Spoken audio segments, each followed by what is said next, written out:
I'm here today with Six Figs from ICP. He's one of the original ICP creators. I think only Bobby O has been creating ICP content longer than Six Figs.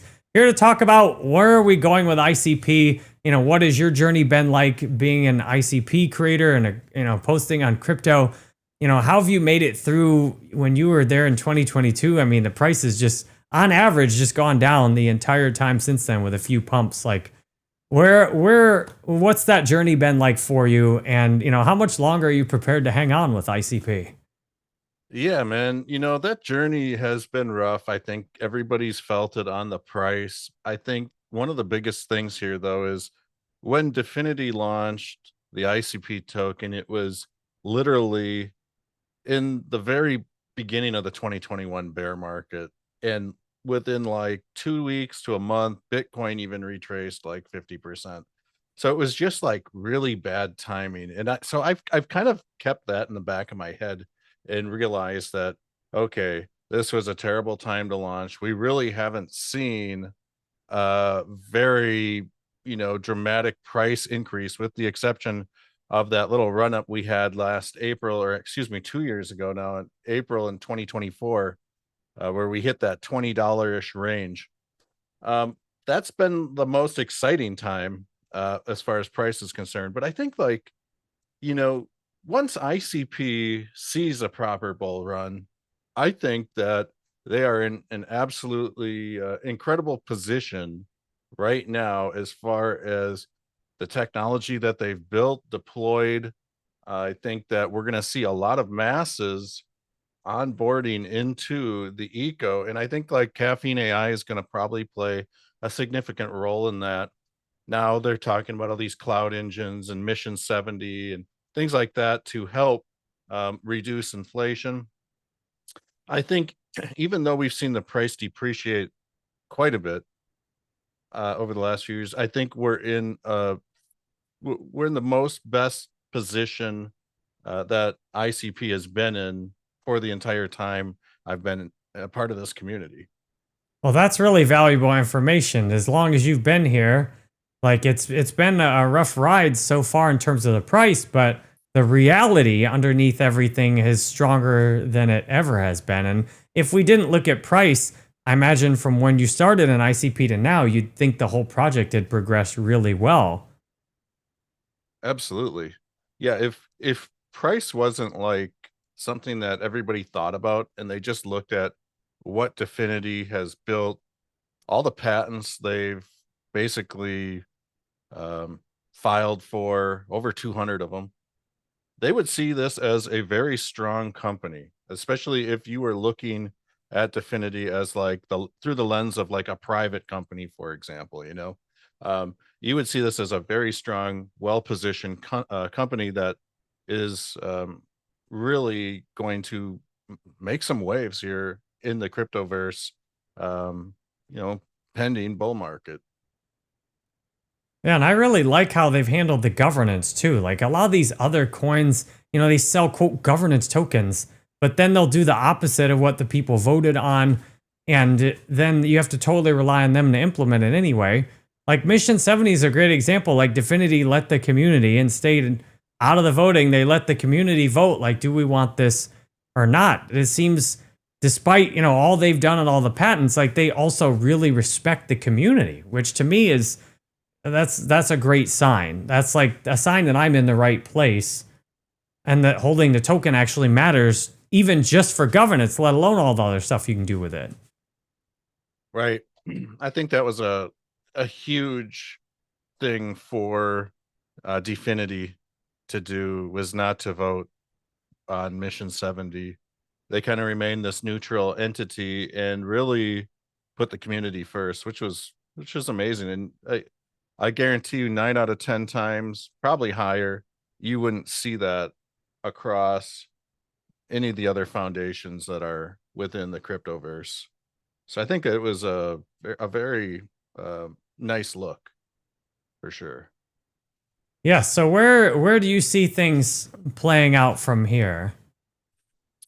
That's a good question. I mean, I've always kind of, like over the years, people have asked me, like, what's the next level for crypto adoption? And my thought was that we would start to see governments like adopt blockchains into their like, governmental organizations. And we're really kind of seeing this happen, Switzerland and the country of Pakistan, and they are using the internet computer blockchain. So if you had to, I can remember telling people like years ago, like the next leg up is when we start to see the governments using this technology, and it's just going to trickle down from there. So I think like right now, as long as that keeps happening, it seems like it is, we'll still continue to see DFINITY and the internet computer blockchain really thrive, in the years to come.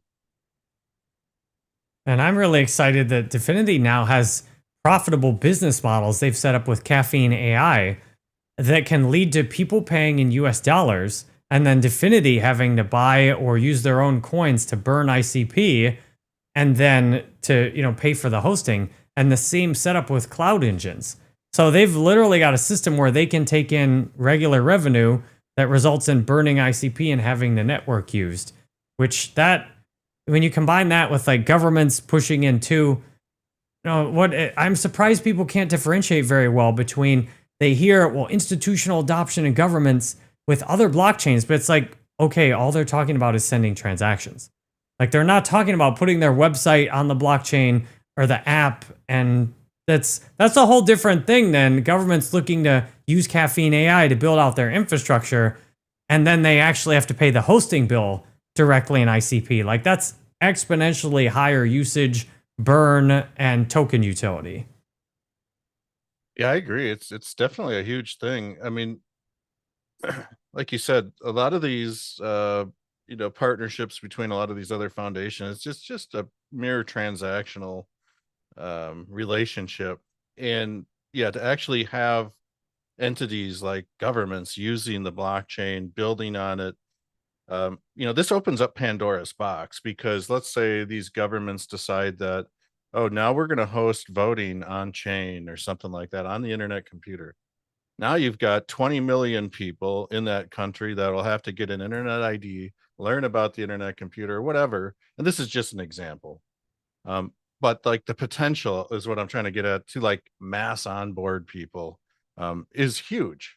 And I think like if something like that were to ever happen, I think we'd see ICP really just shoot to the moon overnight. I mean, it's just yeah, it's crazy to think about. Like, and that's just one possibility. Yeah, I think it could actually overcorrect at some point and the price could go way too high, like unimaginably high now, like thousands of dollars. If, imagine if everybody was actually pushing ICP and it has the truth behind it, whereas these other cryptos don't. I mean, it could get, people could get ripped off buying it way too high again and then come crashing back down, which is, I would hate to dump my ICP for a few dollars and then miss out on it being like 1,000. That's why I've got thousands locked up for years.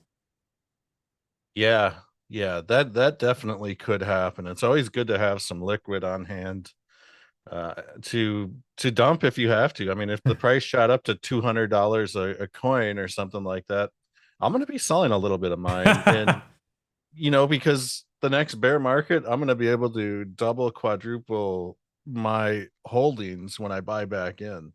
So, yeah, I've been doing a lot of trading lately, on ICP and things like that. And yeah, I think I've probably grown my bag maybe like 5-10% in the last couple weeks. So it's been that's always something I'm kind of looking at. But yeah, I think you're right. If we saw the price go up to $2,000 in ICP, for example, um, yeah, that would be amazing. I think that, of course, people are going to sell, people are going to become bag holders, but once they become bag holders, Jerry, they become community members. And so, I mean, there's all sorts of things like that to it as well. So, I mean, I don't know. It's kind of yeah, it's kind of exciting to think about that. I think we'll have our day. Well, I sure hope so because I'm betting on it, and Same. Well, this is a nice short video we made here about ICP. This is with Six Figs. I'll make sure to tag him on YouTube and X so you can go follow him. Nice to talk with you again, Six Figs. Yeah, same. And if Six Figs scheduled a call on jerrybanfield.com, if you want to record a video like Six Figs did, just pop in on jerrybanfield.com and schedule your call and then show up on Zoom. Yeah, thanks again for having me, man. Really appreciate it. And yeah, it was good talking to you. My pleasure.